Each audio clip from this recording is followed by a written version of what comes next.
다니엘 11장 36절부터 12장 4절까지 교독하겠습니다. 다니엘 11장 36절부터 12장 4절 36절부터 교독합니다. 그 왕은 자기 마음대로 행하며 스스로 높여 모든 신보다 크다 하며 비상한 말로 신들의 신을 대적하며 형통하기를 분노하심이 그칠 때까지 하리니 이는 그 작정된 일을 반드시 이루실 것임이라.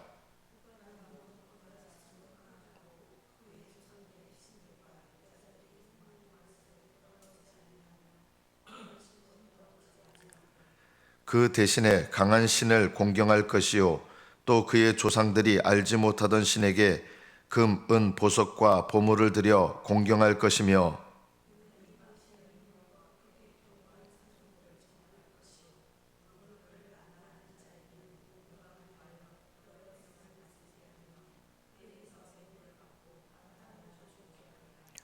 마지막 때에 남방왕이 그와 힘을 겨룰 것이나 북방왕이 병거와 마병과 많은 배로 회오리 바람처럼 그에게로 마주와서 그 여러 나라에 침공하여 물이 넘침같이 지나갈 것이요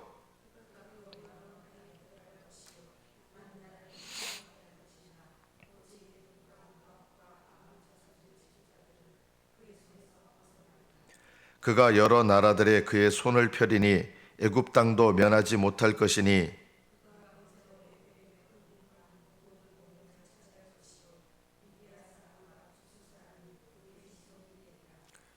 그러나 동북에서부터 소문이 이르러 그를 번민하게 하므로 그가 분노하여 나가서 많은 무리를 다 죽이며 멸망시키고자 할 것이요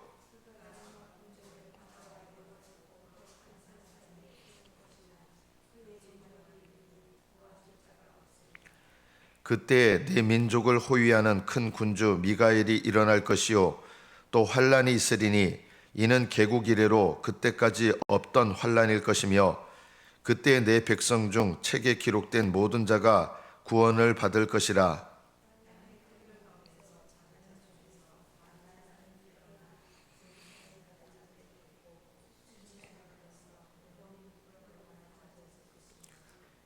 지혜 있는 자는 궁창의 빛과 같이 빛날 것이요 많은 사람을 옳은 대로 돌아오게 한 자는 별과 같이 영원토록 빛나리라.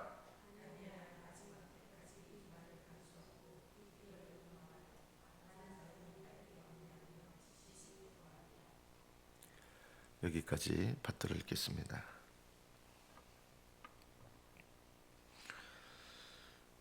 이스라엘 백성들의 북쪽, 북방이죠. 그리고 이스라엘 백성의 남쪽, 남방. 이 북방 왕과 남방 왕은 약간 좀 차이가 있습니다. 북쪽에서는 항상 이스라엘 백성에게 고난과 환란으로 이렇게 침략하며 들어옵니다. 남방 왕은 이스라엘이 어려울 때마다 의지하려고 하는 나라가 됩니다. 예를 들면 북방은 바벨론, 아수르 이런 나라고요. 남쪽에 있던 나라는 애굽입니다. 그래서 이스라엘 백성이 하나님을 의지해야 될 때에 항상 또 다른 시험이 뭐냐면 북방으로부터 오는 시험은 이스라엘을 힘들게 하는 시험이 온다 그러면 남방으로 이 시험은 뭐냐면 이스라엘이 그 시험 가운데서 하나님을 의지해야 되는데 하나님을 의지하는 것 대신에 남방왕 또는 애굽을 의지하려고 하는 것이죠. 세상은 이렇게 두 가지 모습을 갖고 있습니다. 나에게 고통과 환란을 가져다 주는 세상의 모습이 있고 또 다른 세상의 모습은 하나님 대신 내가 의지하려고 하는 이런 모습으로 내게 찾아옵니다. 그래서 북방왕과 남방왕이 싸우는 것 같지만 사실은 이 북방왕과 남방왕은 영적인 관점에서 보면 둘 다 내 신앙을 위험하게 할 수 있는 나라입니다. 여러분에게도 여러분이 원치 않는 시험과 고난이 그리고 환난이 찾아옵니다.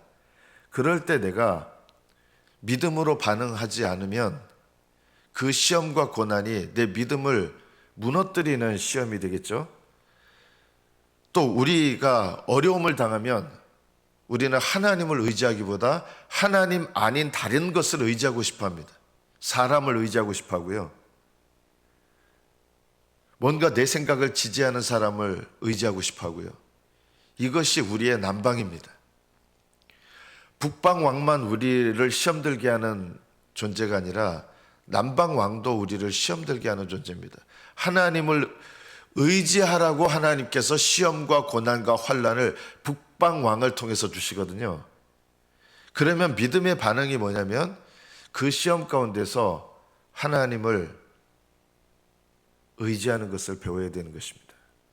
하나님께서 여러분에게 여러분이 원치 않는 어떤 시험을 허락하신다 그러면 하나님을 의지하라고 주시는 시험입니다. 대부분이. 그런데 우리는 어떻게 반응하느냐? 북방왕이 쳐들어오면 남방왕을 의지하려고 그럽니다. 이게 꼭 애굽이 아니라 우리 삶 속에 하나님 대신 의지하려고 하는 다른 것들, 이런 것이 남방왕입니다. 그래서 북방왕보다 오히려 남방왕이 우리의 신앙생활 가운데 더 큰 시험이 될 수 있습니다. 왜냐하면 하나님은 하나님을 의지하도록 하기 위해서 북방왕에게 권세를 주시거든요. 오늘 본문을 보면 이 북방왕이 자기 마음대로 행합니다. 근데 잘 돼요. 자기 스스로를 높입니다. 잘 돼요.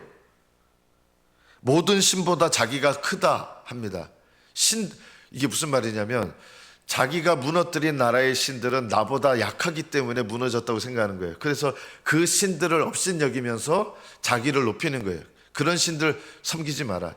다른 예를 들면 역사 속에서 보면 이 바사왕 고레스 같은 경우는 그 나라에 섬기던 신들을 인정해주는 정책을 합니다. 종교 정책이 그 나라의 신들을 아예 무시하고 종교도 짓밟는 그런 종교 정책이 있다 그러면 그 바벨론이 그렇게 했거든요. 바벨론이요. 자기 나라의 신을 섬기게 하는 거예요. 근데 이 고레스는 그 나라가 섬기던 신을 인정해주는 종교 면에서는 어느 정도 포용적인 정책을 하는 거예요. 그래서 이스라엘 백성을 자기 고국 땅으로 돌려보내게 하고 거기서 성전을 세워서 자기들이 섬기던 신을 섬기게 합니다. 이것이 이 고레스 왕의 종교 정책이죠. 그런데 이 북방왕은 비상한 말로 신들의 신을 대적합니다. 신들의 신은 하나님인데 하나님을 대적합니다. 비상한 말이라고 하는 것은 너희들 그런 신 섬길 필요 없다. 너희들 이스라엘 신이 나보다 강하면 너희들을 지켜줬어야 되는데 너희들이 망했다. 그건 너희들 신이 내가 섬기는 신보다 약하기 때문이다. 이런 논리가 되는 거죠. 이러면서 너희들이 섬기는 신을 섬기지 마라. 여러분 마음속에 이런 시험이 어떻게 찾아옵니까? 물질적인 고난 이런 거 찾아오면 이렇게 하시는 분들이 있어요. 이런 하나님 내가 왜 믿어야 돼? 내가 어려운데 이렇게 이 어려운 삶에서 나를 지켜주지 못하는 하나님, 이런 하나님 내가 믿을 필요가 뭐가 있어? 이러면서 하나님을 불신하는 분들 참 많거든요.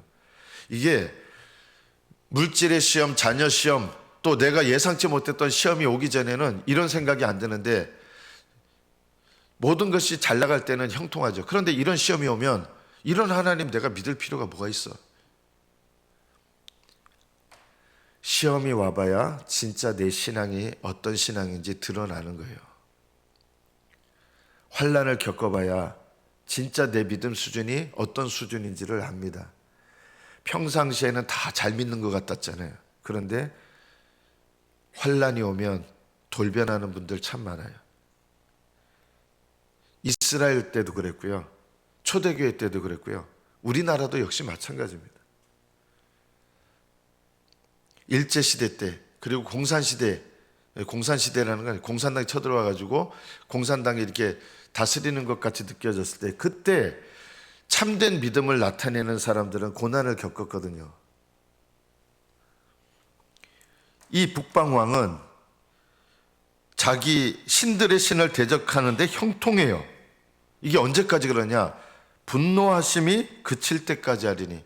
하나님께서 이 악한 도구예요. 악한 도구를 통해서 하나님께서 진노하시는 걸 나타내실 때가 있어요.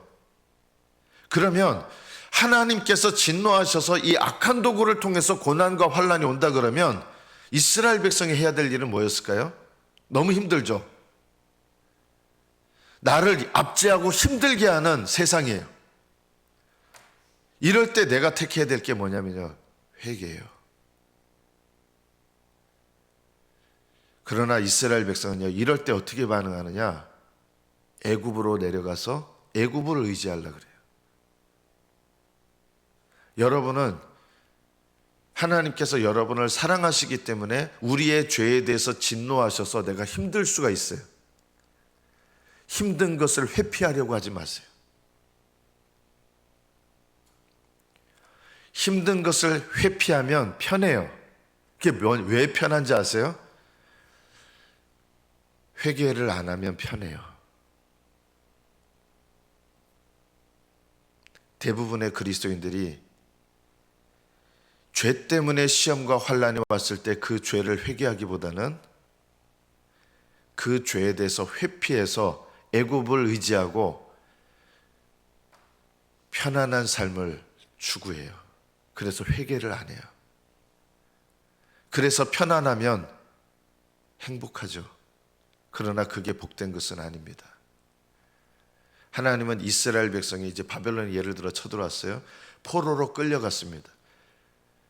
그 고통스러운 포로 생활 속에서 하나님은 이스라엘 백성을 회개케 하시고, 그래서 그 중에 하나님 앞에 깨닫고 회개한 사람들이 어떤 역사가 일어났어요? 고레스 왕 때 다시 본국으로 돌아와서 하나님 앞에 성전을 세우며 눈물로 감격하고 기뻐하게 하신 거예요.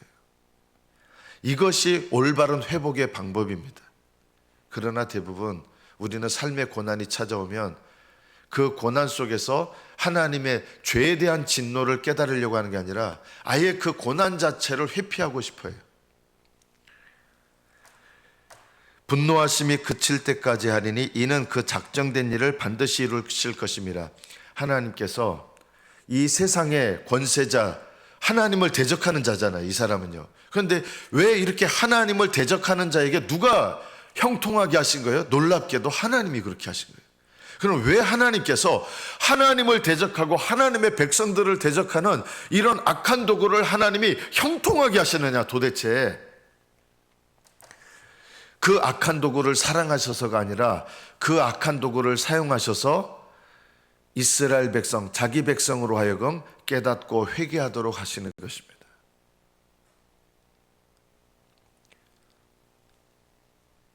여러분이 악한 권세, 내 주변에 고난과 환란을 주는 일들이 일어날 때 고통스럽죠.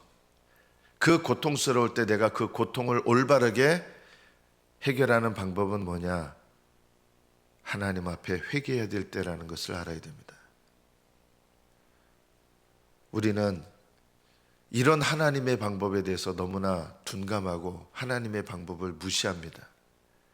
그냥 무조건 고난과 어려움을 회피하고 싶어요. 그래서 영적으로 성장하지 않습니다. 하나님께서 악한 도구, 그 사람 착한 사람 아니에요. 이 악한 도구예요. 정말 못됐잖아요. 신들의 신, 하나님을 대적하고 하나님의 백성들을 악랄한 방법으로 괴롭히고 부당한 괴롭힘을 하는 거예요. 그런데요, 왜 하나님께서 이 악한 사람을 형통하게 하시냐? 잘 나가게 하는 거예요. 계속 이 사람이 약해지지 않아요.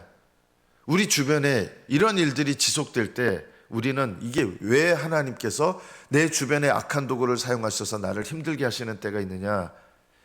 이것은 하나님 앞에 내가 돌아보고 회개해야 될 때입니다. 이때 하지 말아야 될 것 뭘까요? 남방왕을 의지하는 겁니다. 하나님께 회개하고 돌아와야 되는데 다른 인간적인 방법으로 우리는 편해지고 싶어요. 편해질 수 있어요. 남방왕의 힘을 빌어서. 그러나 뭐가 해결이 안 됩니까? 하나님께서 이 북방왕, 나를 힘들게 하는 북방왕을 통해서 나에게 하고자 하시는 일이 뭐예요? 하나님 뜻이요? 회개거든요. 회개를 통해서 거룩함이 이르는 것인데 이런 일은 전혀 일어나지 않아요.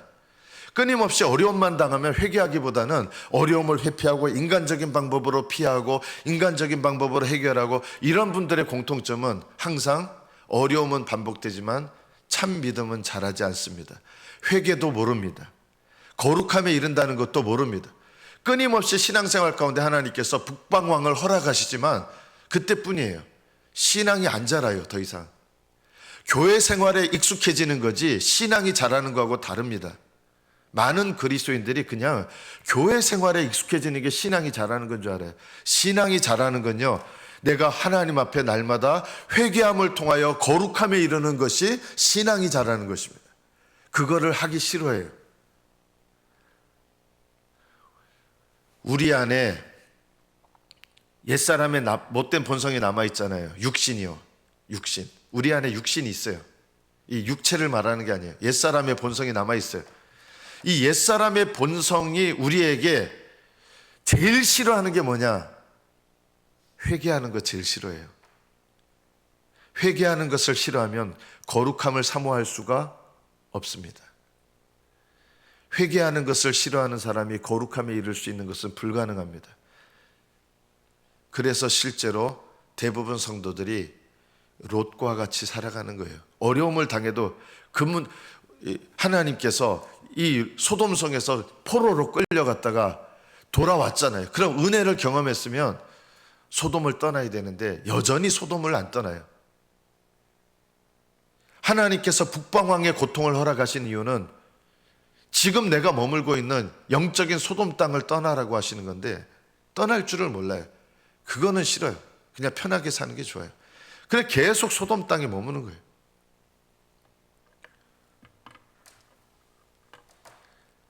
마지막 때에 남방왕이 그와 힘을 겨룰 것이지만, 힘을 겨룬다는 게 어떻게 보면 내 인생에서 일어나는 거예요. 내가 하나님을 의지하지 않고 회개하지 않고 세상적인 방법으로 북방왕의 고난을 내가 해결하고 싶어 하는 거예요. 회피하고 힘을 겨뤄요. 그런데요, 이게 도움이 되는 것 같은데 내가 영적으로 하나님 앞에 절대 바로 서지 못해요. 이스라엘이 애굽을 의지할 때마다 잠깐은 그게 해결되는 것처럼 보였는데 영적으로는요, 더 비참한 상태가 돼서 종말의 날이 오히려 가까워지는 거예요. 비참한 종말이요. 남방왕이 마지막 때 남방왕이 그와 북방왕과 힘을 겨룰 것입니다. 그러나 북방왕의 병과 마병이 영화로운 땅에 들어와서 그 땅에 들어가고 많은 나라를 패방하게 할 것인데, 오직 에돔과 모압과 암몬 자손의 지도자들은 그의 손에서 벗어나리라. 이 나라는 왜 북방왕의 손에서, 심판의 손에서 벗어납니까? 이스라엘에게 이 바벨론이나 또는 북방왕과 손을 잡고 이스라엘을 괴롭게 하는데 일조하게 된 거예요. 그래서 이들은 북방왕이 망하게 하지 않아요. 여러분 주변에 있는 사람들이요, 사람을 의지하면요, 그 사람들이 여러분을 영적으로 패망하게 도와주는 사람이 됩니다. 하나님을 의지하시는 것을 배우셔야 됩니다. 저는 우리 교회가 첫째, 여러분이 어떤 어려움을 당할 때 올바른 해결 방법은 하나님께 묻는 것입니다. 두 번째, 여러분이 하나님께 묻는 것이 올바르냐를 알아보는 방법은 여러분의 영적 지도자에게 먼저 물어보셔야 됩니다.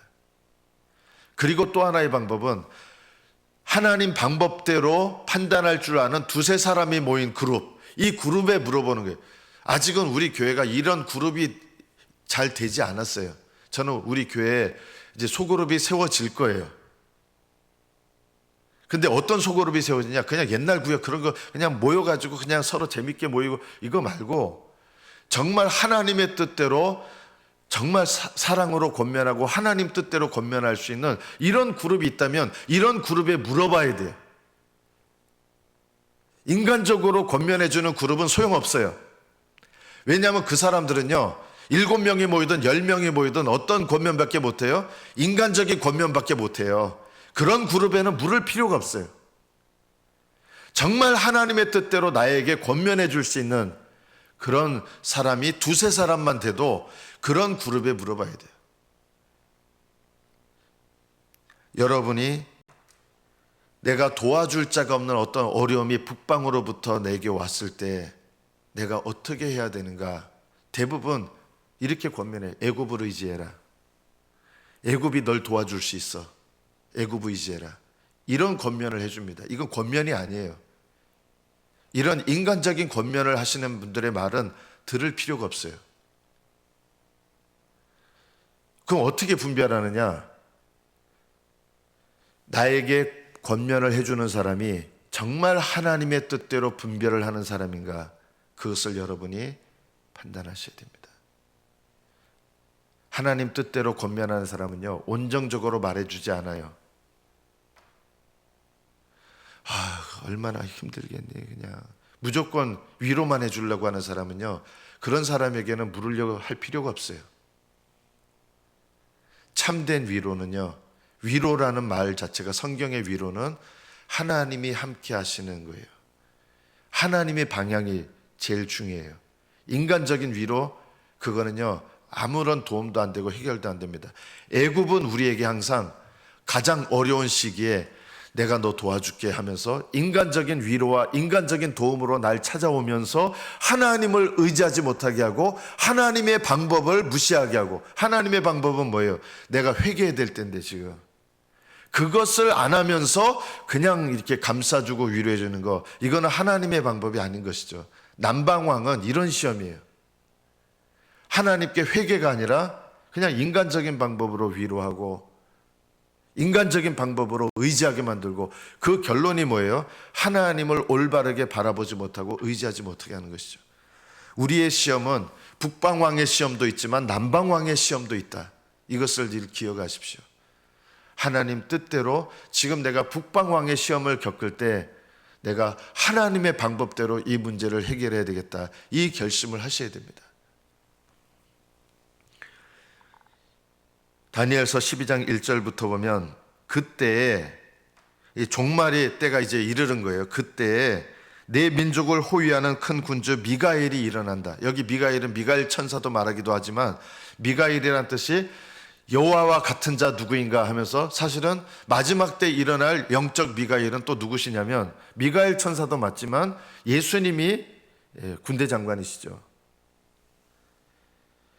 미가엘이 일어나는데 또 환란이 있으리니 이는 개국 이래로 그때까지 없던 환란일 것이다. 환란은요, 우리를 바른 믿음 가운데로 인도하시는 하나님의 북방으로부터의 신호예요. 환란이 와요. 나를 괴롭히는, 힘들게 하는 환란이 오는데 하나님께서 왜 이런 악한 권세를 형통하게 하시느냐? 나로 하여금 깨닫게 하셔서 회개하게 하실 때 북방왕의 어려움을 허락하십니다. 그래서 여러분, 내가 누군가한테 억울한 일을 당한다, 억울하다, 이렇게 생각하실 게 아니라 분명히 악한 권세를 통해서 내가 억울한 일을 당했는데, 그럼 내가 왜 이런 억울한 일을 당했느냐? 하나님께서 이 악한 권세를 통해서 일어난 억울한 일 속에서 나를 먼저 돌아보게 하시는 것이 분명히 먼저 있어요. 돌아봐야 돼요. 민족을 호위하는 큰 군주, 이스라엘을 지켜주는 천사죠, 미가엘. 일어나는데 큰 환란이 있을 것이다. 개국 이래로 그때까지 없던 환란일 것이다. 그런데 이 환란을 통해서 하나님은 놀라운 일을 이루십니다. 그때에 내 백성 중 책에 기록된 모든 자가 구원을 받을 것이다. 이 구원은요, 부활 구원이에요. 의롭다함 구원, 성화 구원도 있는데 부활 구원이에요. 구원은 하나예요. 여기서 말하는 구원은 부활에 이르는 구원이에요. 이 부활에 이르는 구원을 누가 받아요? 환란 가운데서, 이 북방왕의 오래된 환란 가운데서 하나님 앞에 회개함으로 거룩함에 이르는 백성들, 이런 사람들이 하나님께서 이 환란을 통해서 부활 구원에 이르게 하는 거예요. 이 환란 기간에서 애굽을 의지하거나 인간적인 방법으로 해결하려고 하는 사람들은 결국 이 환난을 통해서 어떻게 돼요? 세상적인 방법을 의지하고 세상적이 돼서 하나님의 생명책에 기록된 자가 아닌 것이 나타나게 됩니다. 생명책에 기록된 사람은요, 환난 가운데서 거룩함에 이르는 적용을 하고요, 생명책에 기록되지 않은 사람은 편안한 해결 방법을 추구하는, 그렇게 됩니다. 환난 때 똑같은 환난의 기간 속에서 하나님의 책에 기록된 사람들은 거룩함에 이르는 적용을 하고, 책에 기록되지 않은 사람들은 거룩함을 회피하면 편해집니다. 회개하지 않으면 편해집니다. 편해지는 적용을 해서 신앙을 잃어버립니다. 그래서 이 환난 기간이 어떤 자는 부활을, 거룩한 영생의 부활을 준비하는 기간이 되고, 어떤 사람은 멸망에 이르는 부활을 준비하는 기간이 되는 것입니다. 지혜 있는 자는, 지혜가 뭡니까? 하나님의 뜻을 택하는 것이죠. 지혜 있는 자는 궁창의 빛과 같이 빛날 것이요, 많은 사람을 또 옳은 대로 돌아오게 합니다. 하나님 뜻 가운데 돌아오게 합니다. 이런 사람은요, 여러분을 무조건 위로해 주려고 하는 사람 좋아하지 마세요. 하나님의 뜻 가운데서 올바르게 여러분을 권면해 주는 사람이 하나님께서 여러분을 거룩한 길로 인도하는 지혜자입니다. 마지막 때는 지혜자가 필요한 때입니다.